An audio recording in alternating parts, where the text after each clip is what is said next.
morning, beloveds. Sure is being a brat. She's definitely being a brat today. And apparently I had my hurricanes mixed up yesterday. It is Delta that is headed for Lake Charles. So I did make a treatment request, and I stand by my treatment request, but the name of the hurricane has changed. The good news is that Spirit doesn't care about the names of hurricanes. Spirit will respond to the prayer request no matter what the name of the hurricane is. Ugh. All right. It is October 9th. That is a very significant date for me because 21 years ago, Tom stood in front of I think he was a cardinal. He was dressed as a cardinal out at the Texas Renaissance Festival and agreed to marry me. So it's my anniversary. And of course he's gone to work today, and then, the problem is our anniversary is during the Renaissance Festival season, so normally it just kind of whoops by and we don't even notice. And this year we were kind of caught flat-footed because we're not doing the Renaissance Festival, and yet we still kind of let our anniversary creep up on us. Oh well. Okay. So, it is October 9th, and the title of today is God Lives in Me and Enlarges My Life. This life within me, being God, did not begin, and it cannot end. Hence, I am immortal and eternal. I can never be less, but must forever be more myself as this life within me unfolds through my experience, through my gathering of knowledge and accumulation of wisdom. I recognize the omnipresent good. I acknowledge it. I prosper in all my affairs. Perfect success is mine. All the mistakes I have ever made are wiped out, and today the business of living is the activity of God within me. I receive, and receiving I give out again, thus increasing the divine bounty that meets me at every turn. God within me creates every circumstance and situation that I have ever experienced. They are the fruits of my thought, by my right thinking and right use of this law of liberty. I allow my imagination to enlarge my experience. The life principle within me responds with a greater abundance, harmony, and good flowing to me. Like a horizon where the earth and sky appear to meet, this apparent end continually opens up a wider expanse to me. This is my concept of God, the unlimited creator of all experience. God lives in me and enlarges my life. All right.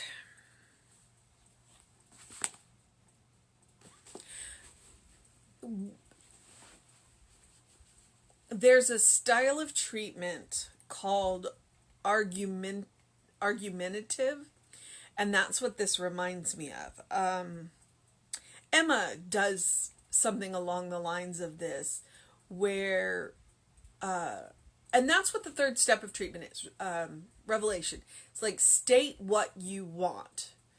I'm going to argue as if I were a lawyer presenting a case of these are the facts, and because these are the facts, this is the way that my life should be. And that's what this reminds me of. And it can be a very effective form of treatment, especially if you are trying to convince yourself of a truth. So the title is God Lives in Me and Enlarges My Life. So if God lives in you, and you live and move in, have your being in God, then you could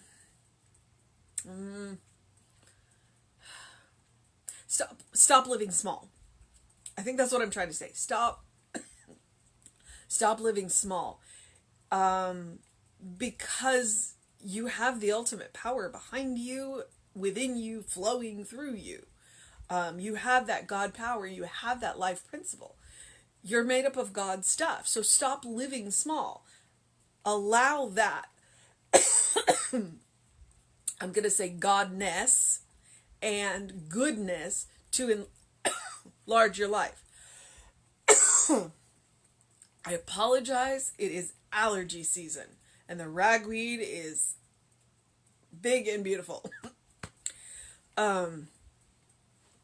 So this life within me, being God, did not begin and it could not end. Hence, I am immortal and eternal. So this is Ernest stating these facts. Okay, so this is what it is.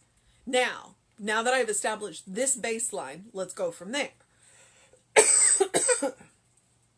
I could never be less. I could never be less.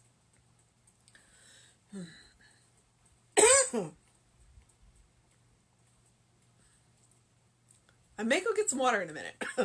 Let's see if I can do this.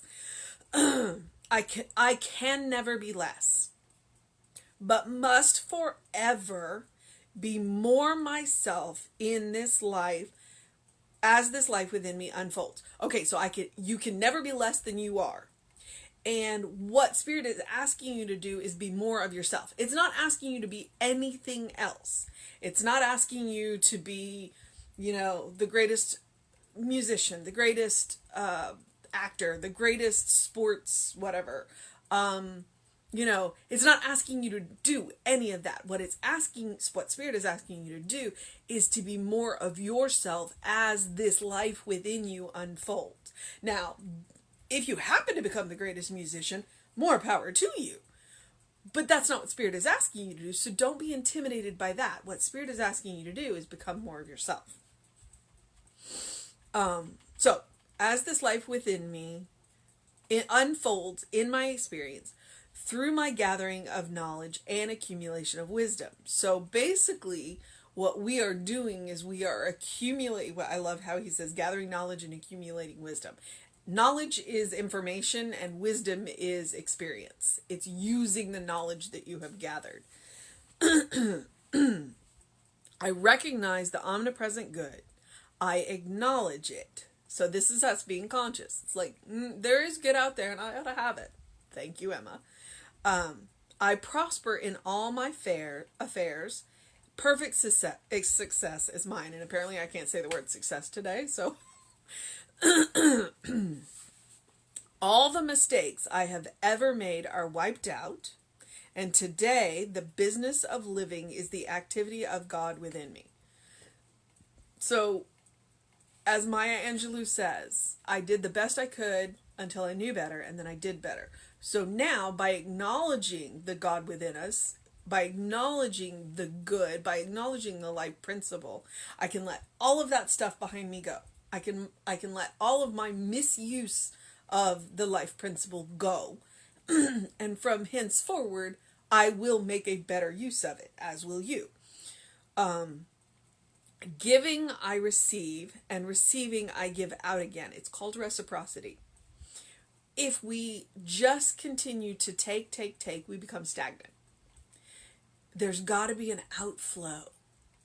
And as we let that outflow out, our creativity spikes and new people come into our experience and they bring new ideas. And then suddenly we have all these Godheads together and then just amazing things happen. So giving I receive and receiving I give out again, thus increasing the divine bounty that meets me at every turn. It's almost like with this divine power, or maybe it is like with this divine power, the more I give away, the more I get back. The more I give, the more I receive. And what I'm giving out isn't necessarily what I'm receiving, and what I'm receiving isn't necessarily what I'm giving out, because I'm a divine distributor. Thank you, Troward. So I take in that energy, I take in those ideas, and then I make them into whatever I'm creating and send them back out into the world. Okay. So God within me creates every circumstance and situation I have ever experienced. I admit that's a terrifying line. it has that kind of predestined air to it. But if God creates every situation and circumstance that I am in, then it is my job to respond to those situations. God does not put us in danger, but what happens is we make choices that are either good or maybe we could have done a better job there. So, yeah, it's like we're walking a fine line of trying to make sure that we recognize God in every situation, but then also recognize that God isn't putting us in danger in situations like that. That's where the gathering knowledge and acquiring wisdom would come in, so that we recognize situations before we walk into them. It's like, that little bird tapping on the shoulder going, you don't want to go that way. They are the fruits of my thought. So, if we follow up, God within me creates every situation and circumstance and situation I've ever experienced. They are fruits of my thought. That does kind of shift that responsibility back on us to go, well, what are we thinking about? Yeah. So that's one of the blessings and the curses of science of mind, is that there really is a lot of personal responsibility to this. Now, we are in relationship, so there's some of that too.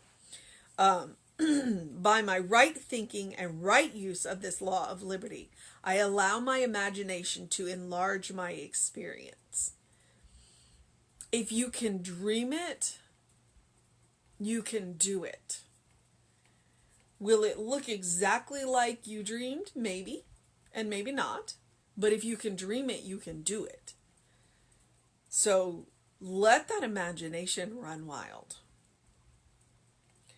The life principle within me responds with a greater abundance, harmony, and good flowing to me. Like a horizon where the earth and sky appear to meet, this apparent end continually opens up to a wider expanse to me. Like a horizon where the earth and sky appear to meet.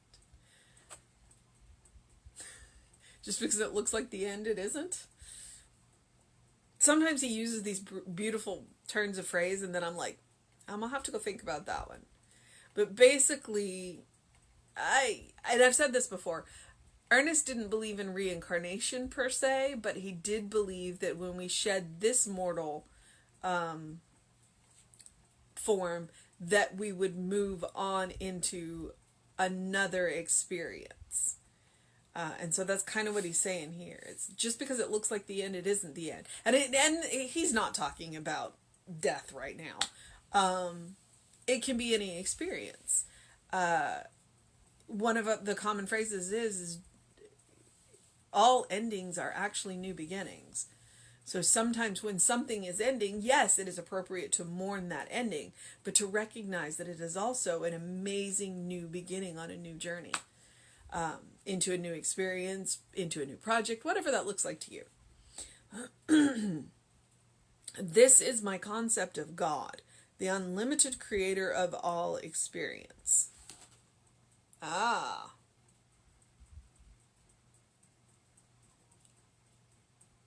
The never-ending horizon. God lives in me and enlarges my life. So the amazing thing about God living within us and enlarging our life is God will enlarge our life if we allow it. And that's the secret. They talk about free will. The anonymous they talk about free will. And free will is a wonderful thing and a bad thing and this, that, and the other thing. But the truth is that God will enlarge your life. Spirit will enlarge your life as much as you will allow. So don't live small. Don't live small. Don't make yourself small to make other people comfortable. Go be who you are. Go be the fabulous, wonderful, wild, or, If you're on the quiet side, be that too. You know, God isn't asking you to be anything other than more of yourself. So, our mission today, should we choose to accept it? Well, I mean, that's the title. It really is the title.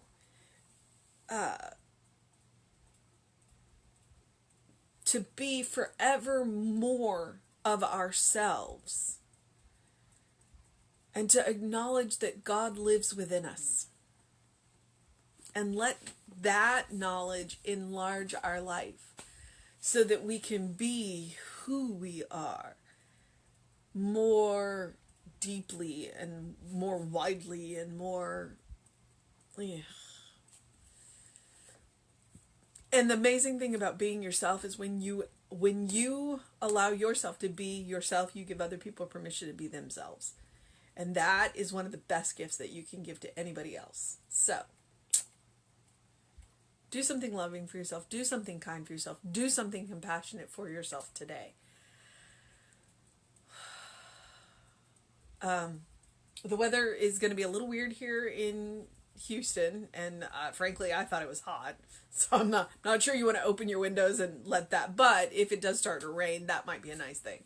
But do something that engages your mind and your body today. And as always, even if you're not going to open the physical windows, please open the windows of your soul. Allow the breath of heaven to remind you that you live in heaven now, and that you are a beloved child of God in whom Spirit is well pleased, always and forever. And as soon as you accept that, you can enlarge your life. So, and the good news is that you can accept it anew every time. So, when you forget yourself, then just accept it anew. And let those past be wiped out by your acceptance. So, I'm going to move on into the process of my day and I just had one of those days. I didn't get a whole lot done yesterday, so I need to go and get that done. And have a fantastic day. Just do what you need to do. All right?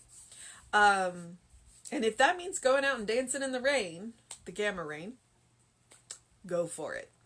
All right. Reverend David will be on with you around 5 p.m. today. I will be back with you at 9 a.m. Well, if I get to go to the park, I'll be back with you around 9 a.m. I missed the squirrels last week, so I'm hoping to go see them tomorrow, depending on the weather. All right, beloveds, have a wonderful day.